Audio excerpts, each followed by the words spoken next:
Hi everybody, I'm Kathleen Byram and I'm the author of Conversations with Donkey, a Bipolar Journey.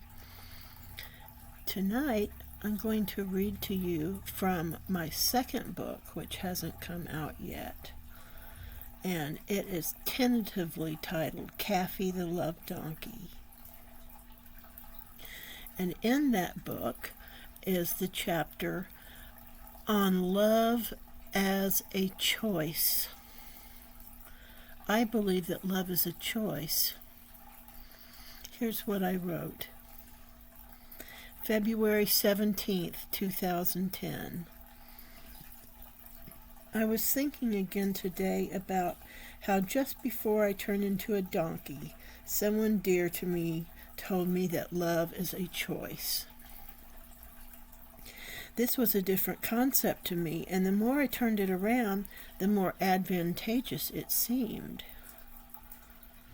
I realized it was totally to my advantage. Here's a little psychological history on me as to why.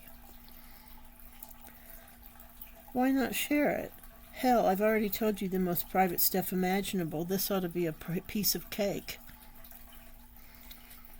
As a probable result of my poor self-esteem, being raised by one half of my parents in a rather unhealthy emotionally manner, and the possible resulting effect of slowly growing obesity, my self-esteem has been rather poor in certain areas, as you can imagine.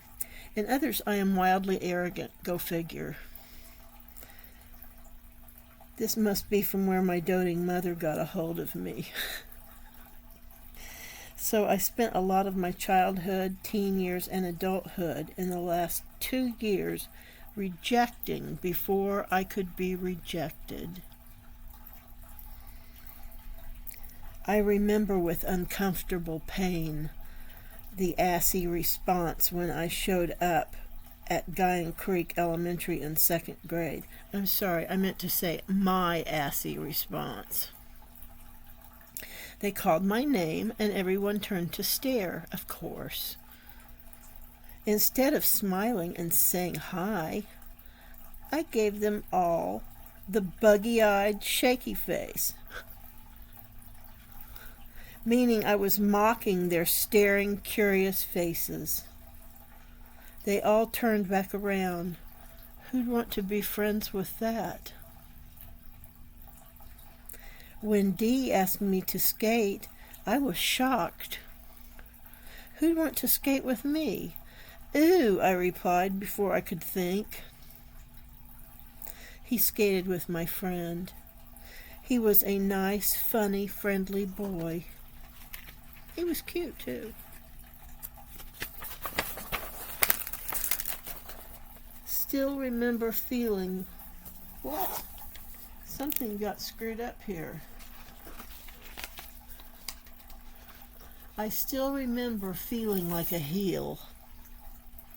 I was mean to boys as a way of testing them. I'll digress a minute. I have finally come to realize I fear losing people, so I would pick on them. If they could handle it, I could be attracted. Then they had to be mean. They had to be able to take care of themselves.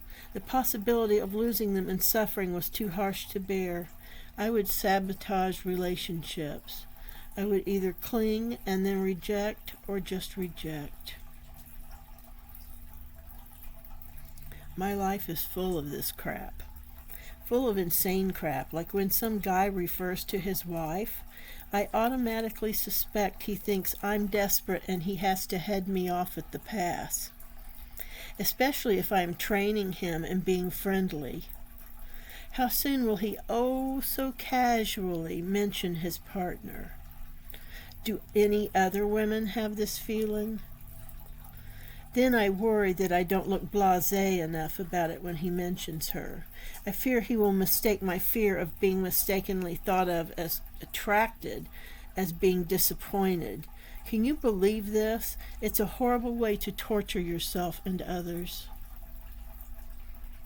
My second husband told me the song Desperado fit me. I was stunned at his perception. I'm going to skip the section where I talk about my first husband.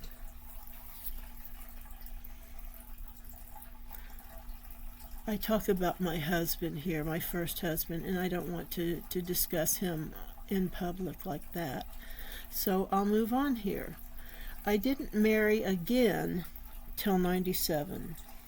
We were together for years, but he didn't marry me until 97.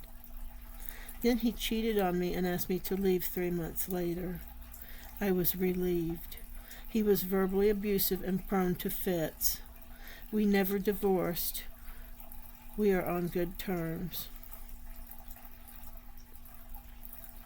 When I came to California and finally began dating nice men, well, my first husband was a nice man, but it took more than 10 years to appreciate a nice man.